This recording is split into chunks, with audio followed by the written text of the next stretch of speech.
Esto es Pulso Económico y como es tradicional vamos a arrancar echando la vista atrás a ver qué tal ha ido al IBEX 35 que ha recuperado los 11.100. Hoy subidas de apenas un 0,13%, el índice general termina la sesión en 11.105,2. Algunas empresas parecen haber despertado del letargo estival. Acciona Energía hoy recupera 2,54, Sabadell 1,96, Naturgy 1,77. Y del otro lado, del lado donde preponderan las ventas, la que peor, Merlin Property. Luego hablaremos de Merlin Property. Hoy se deja 3,91. Meliá se deja 3,26. Inditex 1,39. Y a continuación les voy a adelantar algunos titulares de lo que imagino yo va a ser lo más brillante en la mesa de análisis económico, esa que convocamos cada tarde aquí con los mejores expertos para que no se les escape un detalle. Bueno, y en esa mesa de análisis económico hoy tenemos que hablar de la inflación en Europa, porque se ha moderado. En junio el promedio 2,5% para toda la eurozona. Así es que nos quedamos rezagados en términos de inflación porque estamos 1,1 por encima de ese promedio. Y hablaremos también de las previsiones que hoy ha hecho públicas la IREF, que coinciden con otras anteriores del Gobierno, de FUNCAS, del FMI incluso. Según la IREF, creceremos este año un 2,4%. Advierte, eso sí, la IREF, ojo con incumplir la regla de gasto, que en fin, que ya sabemos todos para qué se escribe, porque luego no se cumple y nadie toma ninguna decisión al respecto de los países incumplidores de sus reglas de gasto particulares. Les presento ya a nuestros invitados hoy. Don Antonio Banda, CEO de Phil Capital. Muy buenas tardes. Hola, buenas tardes. ¿Todo bien? Sí, calorcito. Veranito intenso. Ya hemos entrado, sí. Sí. Creo que viene lo peor ahora. Don Antonio Castelo, analista de mercados en eBroker. Muy buenas tardes. Buenas tardes, señor ¿Todo bien? Todo perfecto, todo fenomenal. Vamos a echarle un vistazo a cómo ha ido la sesión del IBEX, que bueno, pues empezaba titubeando, al final pues ya hemos saltado los 11.100 y bueno, no ha sido una mala sesión. Bueno, de menos a más, ¿no? Llevamos unos días ya que parecía que no había forma de levantar el negativo y hoy cuando ha empezado la sesión ha empezado pues un poco dudando. Yo creo que también la referencia ayer de Estados Unidos fue bastante clara porque Estados Unidos subió muy fuerte, lleva unos días subiendo.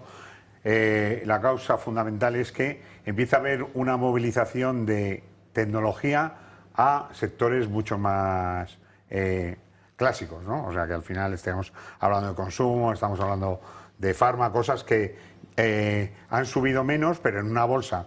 En el caso de la española, pese a esta situación, llevamos un 10% en el año, o sea que no está siendo un mal año de bolsa, ya veremos qué pasa con el resto del 2024, pero por ahora parece que va bien y que esos sectores, y que lo estamos viendo, que no han estado yendo bien al principio de año, pues empiezan a ser protagonistas.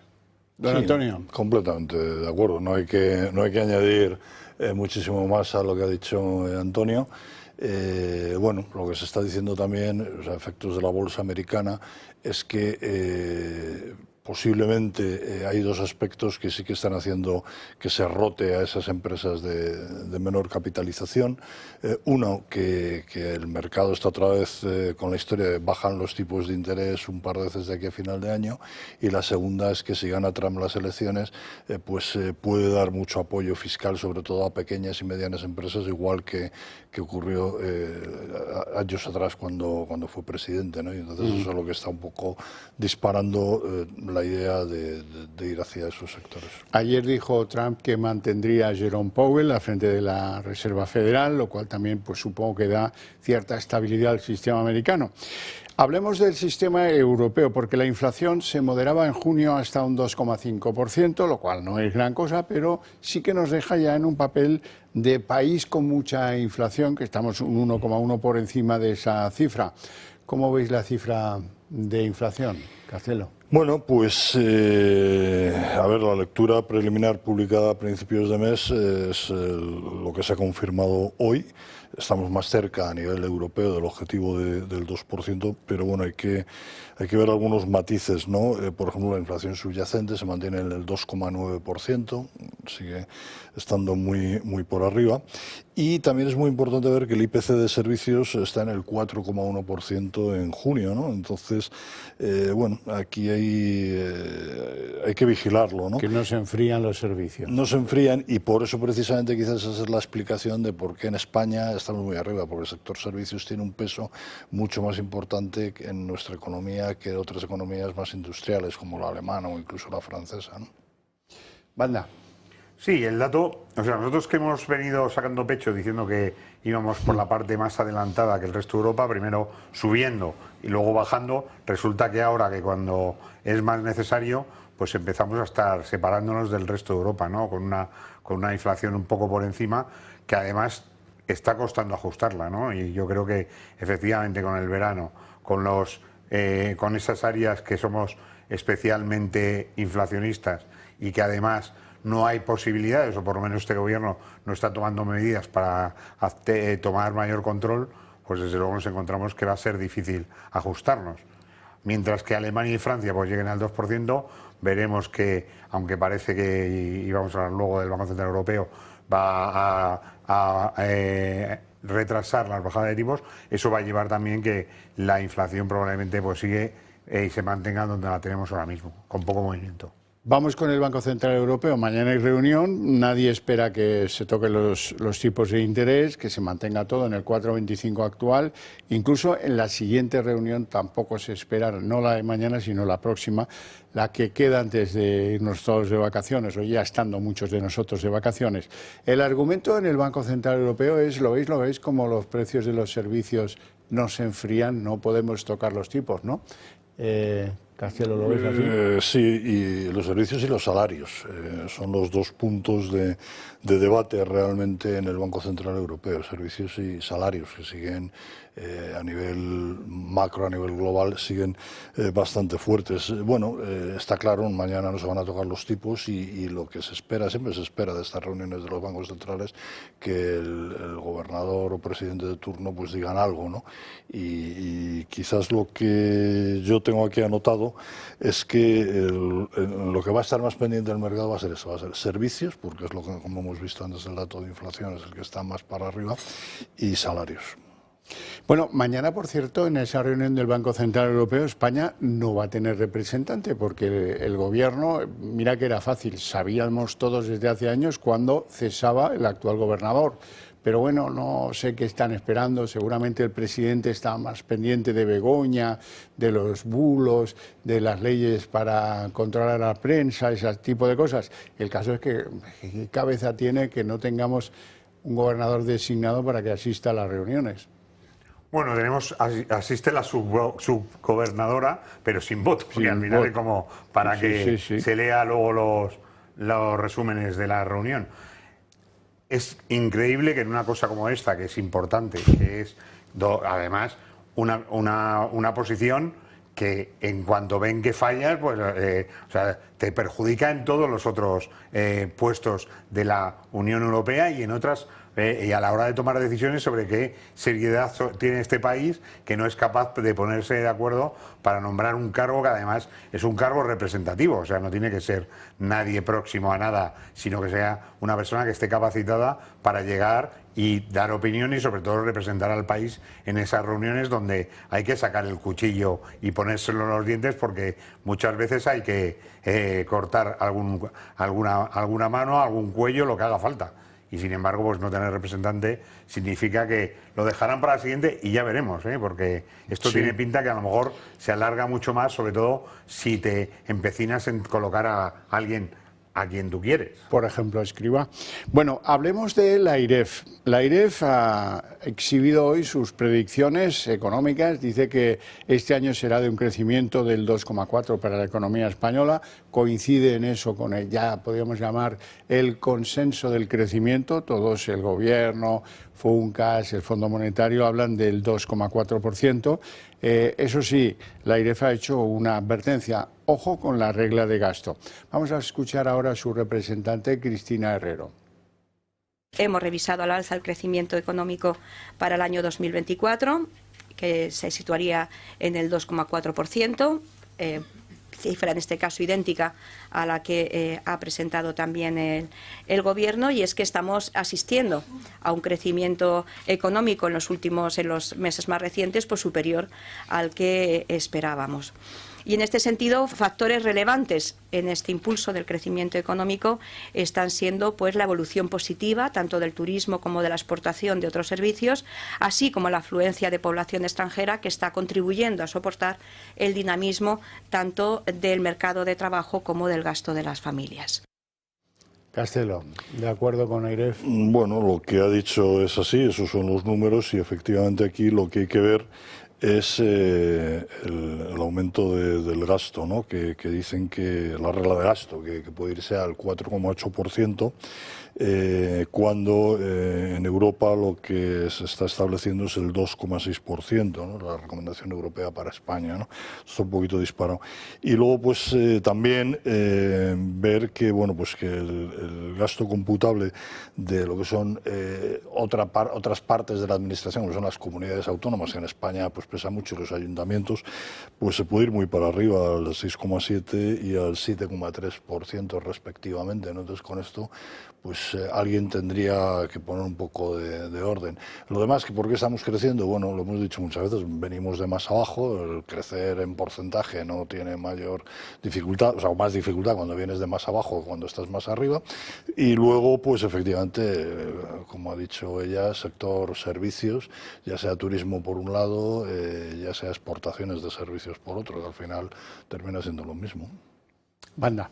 Sí, sobre todo que estamos en un momento que sabemos que no vamos a tener presupuestos, ¿no? O sea, que a ver qué va a pasar con el 2025, cómo se van a negociar, si va a ser capaz.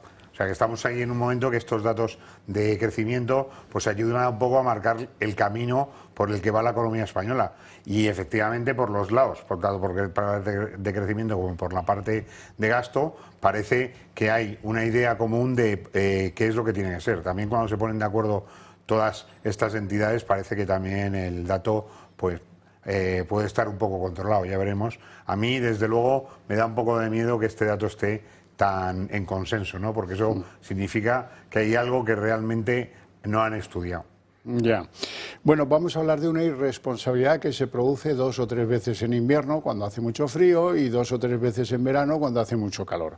¿Qué quieren que les diga? La electricidad se incrementa de valor. Vamos a llegar a 1 kilovatio 100 euros. Eso ya lo sabemos porque pasa cada año. Hay un aumento de uso de los aires acondicionados, en fin, bueno, y hay una caída de la producción porque las eólicas no hace viento y no funcionan. Bueno, a pesar de que lo sepamos, nadie hace nada al respecto y esto es previsible.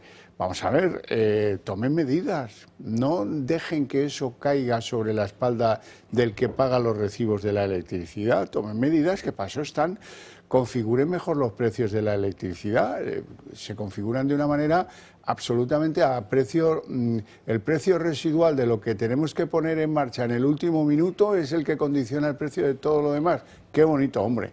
Qué bonito. No hay país en Europa que tenga más desilvanada la construcción de cómo se factura esa electricidad necesaria, previsible y que cada año nos mete unos subidones absolutamente que nos dejan temblando.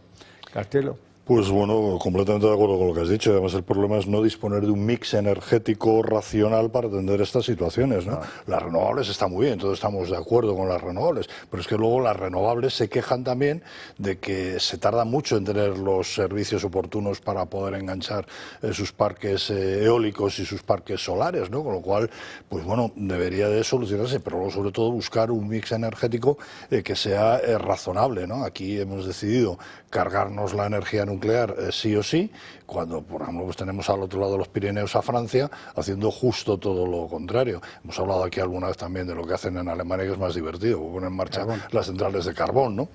Entonces, bueno, el problema que tiene la energía solar y la energía eólica, que insisto que está muy bien y que hay que trabajar con ello, es que en ciertos momentos de año, cuando va muy bien, tira para abajo completamente el precio de la energía, lo pone a cero, con lo cual perjudica encima mucho a algunas productoras de energías renovables. Ahí vemos lo que ha pasado este año, lo que está pasando con Solaria, lo que está pasando con Acciona Energías, pero cuando en estos picos se da la vuelta, a los que nos fastidia somos a nosotros en el bolsillo. Y les parece maravilloso. Que sea sí, así. sí, o sea, realmente no se toman soluciones. Esto es algo que llevamos viendo ya años, ¿no?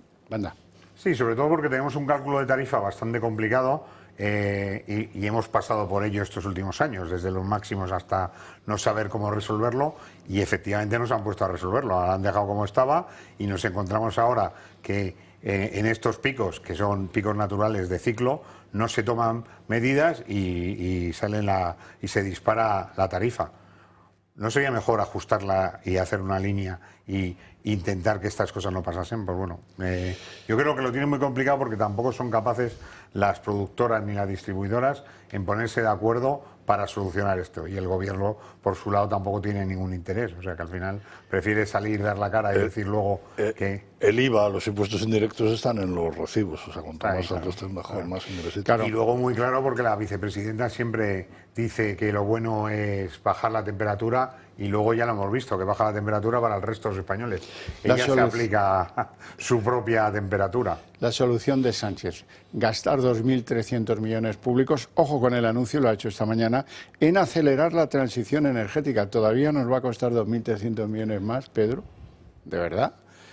Bueno, es verdad que los anuncios Sánchez los repite y esto ya seguramente sean inversiones que colean desde hace no sé cuánto el tiempo, pero vamos a escucharle. Les anuncio que en los próximos días el Gobierno va a lanzar 4 nuevos programas dotados con más de 2.300 millones de euros para acelerar la transición energética en ámbitos como el hidrógeno verde, como la cadena de valor de las energías renovables, como el impulso a las nuevas comunidades energéticas y un nuevo programa de apoyo a las renovables en la agricultura, en las infraestructuras y los barrios y los pueblos de nuestros municipios de toda España. Y me parece una vergüenza y sobre todo que no estamos aprovechando la energía solar y eólica debidamente en la reindustrialización de zonas de España que tienen garantizado por la solar, más que por la eólica, un consumo barato que podía ser el reclamo para que muchas empresas se reinstalaran en España y lo estamos perdiendo. Bueno, y habla de 2.300 millones, es verdad que desde que está gobernando tiene y presenta muchos planes que luego no ejecuta. Y tenemos, por ejemplo, pues los planes de financiación europea, que los tenemos ahí, nos dan dinero y no somos capaces ni de reconocer ni de ejecutar, y nos encontramos que se habla muy fácil, pero luego no hay resultado. Claramente no funciona. Bueno, sí, pues lo que está diciendo Antonio, ¿no? El tema está en que, bueno, lo dice muy bien, hay que reconocer que lo cuenta muy bien, lo de los 2.300 millones, lo que hay que ver es luego cómo se plasma en la realidad, si se plasma, ¿no? Vamos con la OPA del BBVA. Hoy hemos sabido que hay un grupo de minoristas en el Banco Sabadell, algo así como el 33,7% del capital, que son los que pueden acabar decidiendo OPA sí, OPA no, operación de control o lo que sea positivamente para el BBVA. Sí, yo creo que hemos hablado que aquí todavía tenemos mucho plazo, ¿no? Y iremos viendo dónde se sitúa cada uno. Al final los minoritarios suelen tirar para cuando las cosas ya están anunciadas, ¿no? O sea, que sí, la gran negociación que está realizando el BBV es con institucionales con posiciones importantes, que son los que tiene que atraer, para luego, una vez que ya diga que tiene una suficiente mayoría o aproximada, pues haga mover a todos estos minoritarios que se van a la parte donde realmente hay más interés económico. Ya veremos si tiene necesidad de subir el importe de la OPA, ya veremos cómo va a acabar valorado el BBV después de una serie de meses que va a estar pendiente de ese final, ¿no? O sea, yo creo que aquí nos queda todavía mucho por ver. Antonio. Sí, lo mismo que dice Antonio. Yo además añadiría una cosa que creo que va a tener también mucho que ver, son los resultados que la semana que viene presente Banco Sabadell. La verdad es que por lo que estamos viendo parece que estos resultados van a ser muy buenos, a pesar de haber estado el banco muy paralizado precisamente por los efectos de la OPA, que no pueden tomar una serie de decisiones en cuanto a su negocio. Pero a pesar de eso los resultados van a ser muy buenos y esto probablemente puede desembocar en que estos accionistas minoritarios digan, bueno, ¿para qué queremos ir cogidos de la mano de nadie si realmente nosotros solos somos capaces de generar negocio suficiente para que luego además el banco nos retribuya bien retribuidos, ¿no? Vamos con la otra OPA, la de Talgo. Hoy el grupo checo Škoda ha anunciado que le ha propuesto a Criteria, el brazo inversor de CaixaBank, y a Escribano, al grupo Escribano, unirse a su oferta de fusión con Talgo. Eso sí, intercambio de papelitos hasta donde alcanzamos. De momento no se aclara que pueda haber dinero detrás de eso. Bueno, estaban buscando un caballero blanco que fuese un poco el que sacase a los húngaros del juego, y ya veremos. Yo creo que es una apuesta todavía en fase inicial y viendo si realmente Criteria puede aliarse con los checos en vez de con los húngaros y ver si realmente Talgo va a ser opada o se va a quedar aquí. O sea que también tenemos muchos meses y el gobierno no abre la boca. Pero los checos no resuelven el problema, que es que tengan dinerito para abordar inversiones. Efectivamente, es que los datos que hemos podido ver de Škoda, pues no parece que efectivamente. Y luego hay otro tema que es importante, y es con quién viene, ¿no? De la mano de quién viene, ¿no? De Criteria y del grupo Escribano, o sea, un poquito cercanos al gobierno, o sea, otra vez el gobierno interviniendo en una... Esta operación la maneja totalmente, totalmente, ¿no? Entonces, como hemos dicho en otras ocasiones, pues no nos gusta nada una economía de empresas en las que hay injerencias del gobierno, ¿no? Claro.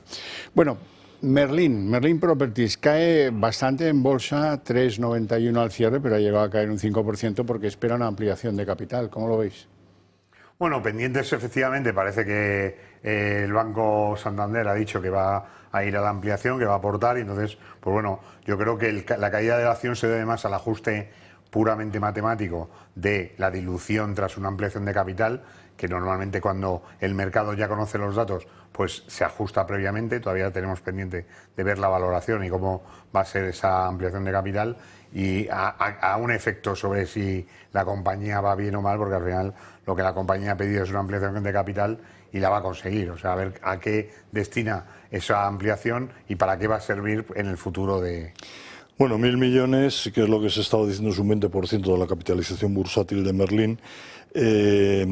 Merlin lleva considerando algunos meses esta operación porque bueno, quiere invertir precisamente en centros de datos. Esto ya hemos hablado en alguna ocasión, ¿no? Es mucho más rentable invertir en este tipo de activos que, por ejemplo, en centros comerciales o edificios de oficinas, ¿no? Da una rentabilidad mucho más estable y mucho más a medio y largo plazo, ¿no? Entonces, bueno, pues aquí lo que hay que ver, como decía Antonio, si esta operación, cuando se plantee, va a generar valor para sus accionistas, y es lo que habrá que estar pendientes. Bueno, pues hay que contar, ya no tenemos tiempo para debatirlo, que Bankinter ha ganado en los primeros 6 meses del año 466 millones, un 11,5% más, y hasta aquí el pulso económico. Yo les espero a todos ustedes en la redacción abierta a la vuelta de publicidad.